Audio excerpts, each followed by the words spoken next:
Hey everyone, welcome back to the channel, Cobalt Mood. It is day 4 of the marathon, and I have gotten some feedback from some of you guys that you like the show and tells, and you can learn about the plush, and I can reinforce my learning by showing you. So we will go ahead and continue that today with some items I picked up yesterday. I definitely am back on the train of you can't make me, but I don't have a choice. So we will keep going for today. So here's a pun for you guys. I don't know what you're talking about, but I managed to bring the boys to the yard by selling this item in 3 days. And this is a die-cast car that I picked up from the basket weaving section of a Goodwill. So it was not in the toys. And yeah, somebody bought it full price. I sold it for $50. The buyer paid after shipping just shy of $60, and I made after fees $43, and maybe a little bit more than that because they do typically make a little on shipping. So yeah, great little flip and a win for the squirrel brain. We will take that. When I sell things like that from my squirrel brain shelf in 3 days, I'm like, maybe I shouldn't judge the squirrel brain. She squirrels, but she knows what she's doing. She's bringing you $50 bills, and you should be grateful. So we will try not to judge too hard. I also got an offer on one of the planes for, I think it was like $55, and I accepted it, but the buyer never paid. So still have the die-cast planes, but you know, I'm accepting. I'm just waiting for people to follow through with their payment. All right, so let's see. Yesterday, I guess I kind of fell into a bit of a pattern. I again left around 2 after I finished all the things. And then I went sourcing for about 6 hours. I did end up going to Beaverton. I hit like 7 or so stores. I ended up getting 29 items and had only one awkward interaction at the end with another reseller. He clocked me immediately as one of him, and I had just gotten to the plush aisle when he turned to me and he kind of like looked me up and down. He had his phone on him. I could like see he was on eBay. So I'm like, okay, like I know who you are too. And he's like, have you already been through the section? And in this moment I was like, do I lie? Do I be honest? I'm not usually a social butterfly.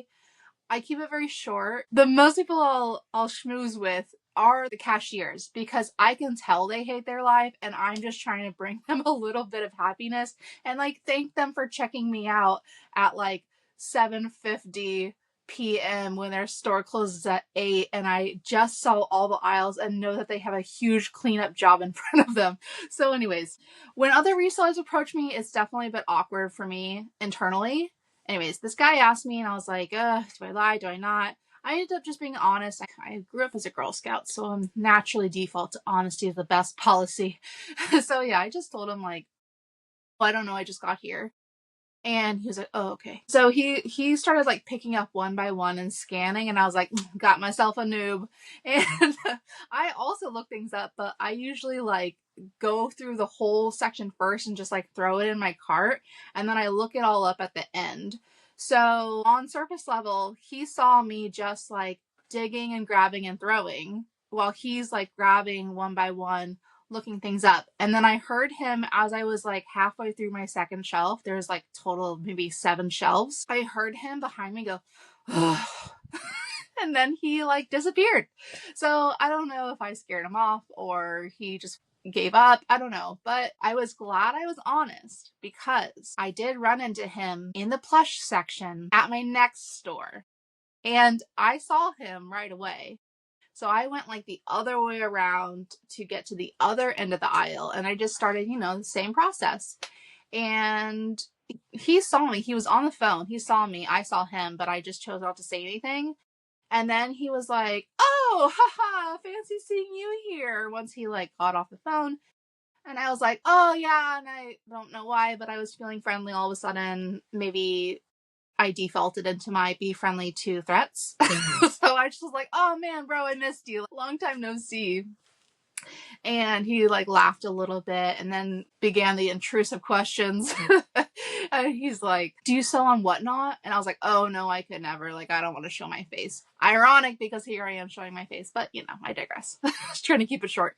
And he was like, oh yeah, no, I couldn't either. Anyways, long story short, I found out he's been trying to get into plush, but he actually sells electronics. So when I saw him at my second thrift, he was there for half a second, saw me, and then left the section to electronics. He was a nice guy.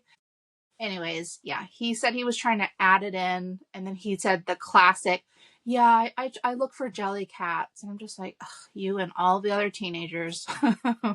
Me too, but yeah, so let's just go ahead and dive into some items that I found that are new to me, but have some of the indicators of value so we can continue on this lesson plan. Okay, before I get into the stuff, I want to read a review I got for that puppet I showed just a few days ago.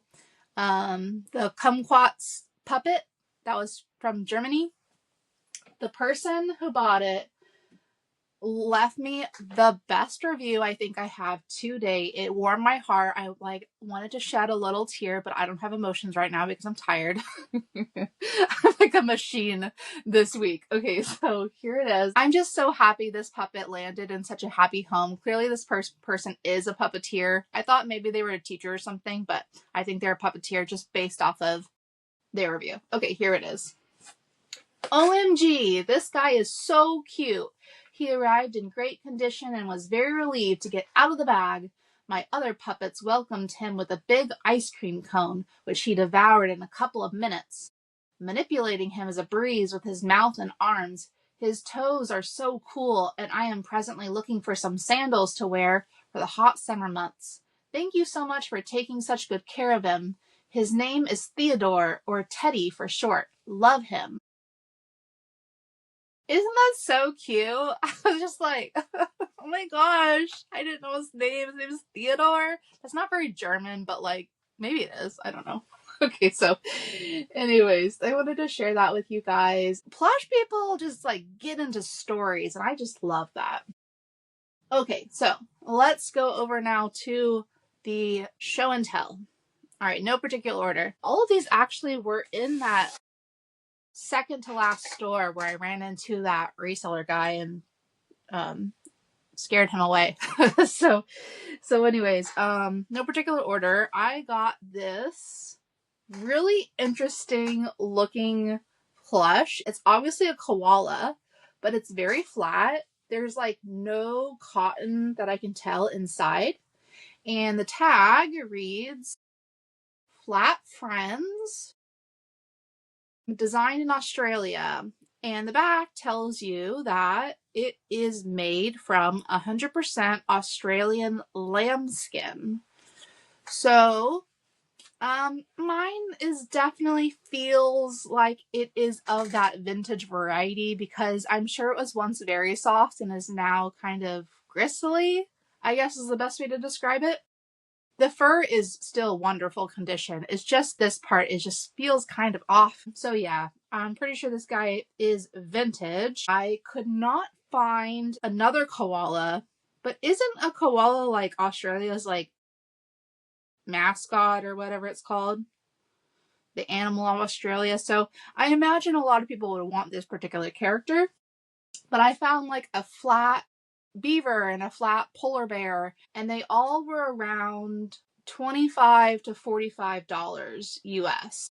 So this guy met my new metric this week, but probably would have left him behind if I was still on my old metric. Just because, again, I didn't find his exact character and I just wasn't sure. But yeah, kind of interesting. There are a few US brands that have this kind of flat design, but it's more of a like a baby blanket kind of thing. Like it's an animal, but it's like very flat. I don't know. Okay, next one. Inky Binky Bonky. Let's go with this guy. All right, so the other one I found was this really cute cat fairy. Has a crown, has the kind of bedazzled wings that are attached. It's like glued on there. There's not a way to remove it. And the pink nose, this kind of light pink, I feel like I see a lot in vintage characters. But one of the biggest giveaways was the tag, which is the Aurora rainbow tag with the fat, fluffy letters. So here it is. So yeah, literal rainbow, double letters. And this rainbow is like some of the older renditions of the tag. This particular one is from 2001. So there's a few different colors of the fairies, but this pink one goes for about $50. So great pickup there. Okay, the last one is a Build-A-Bear. I've been trying to move away from Build-A-Bears and just kind of narrow in on the super, super rare or retired characters.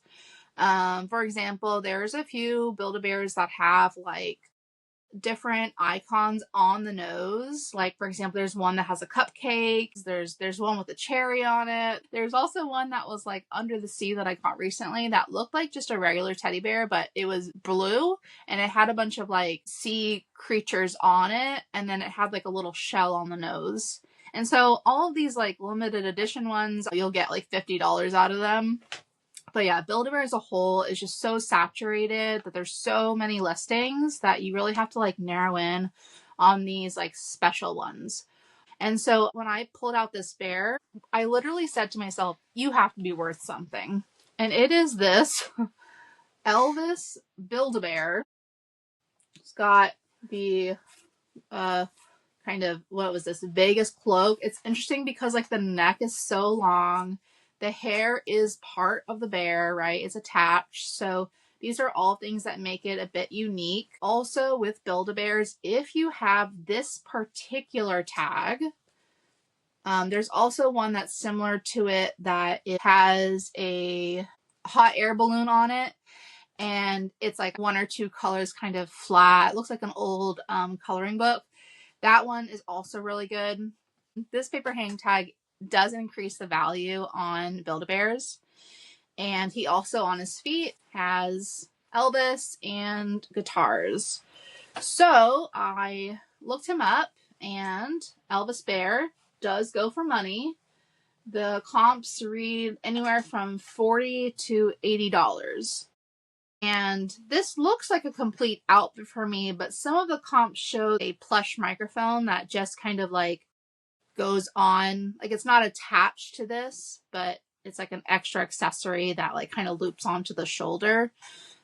I'll have to do a bit more research on it, but I believe he was a limited edition run that Build-A-Bear did. This one says it came out in 2021. Yeah, so now I guess I have another Build-A-Bear. Man, I'm like really good at being like, let's do less of this and then keep doing that. So work in progress, I guess. One thing for sure that has never worked from the beginning of this marathon is the ability to go source for 4 to 6 hours, come home and photo the additional 8 for the next day. Like I've never done that. So I think the key there is to do it before I leave. Now, the 2 routes that I have left are my furthest drives. So still haven't figured out if I'm going north or south yet, but I'm gonna think on that. I need to like either have another coffee or start on my liquid courage of energy drink. I just don't want to do it, man. I just don't. I'm done. This is too much. Maybe I can think about the next 3-4 weeks when I don't have to source and my days are gonna be shorter. Can you hear the justification I'm doing at this point? I don't know. Let's just end it. I was going to try and end on a happy note, but the reality is I don't want to do it. This sucks. You just think of me. I'm probably crying somewhere, driving to the next store. But just think of me and laugh. And then I'll feel good knowing I made you laugh. All right. I'll talk to you guys on Monday. Bye.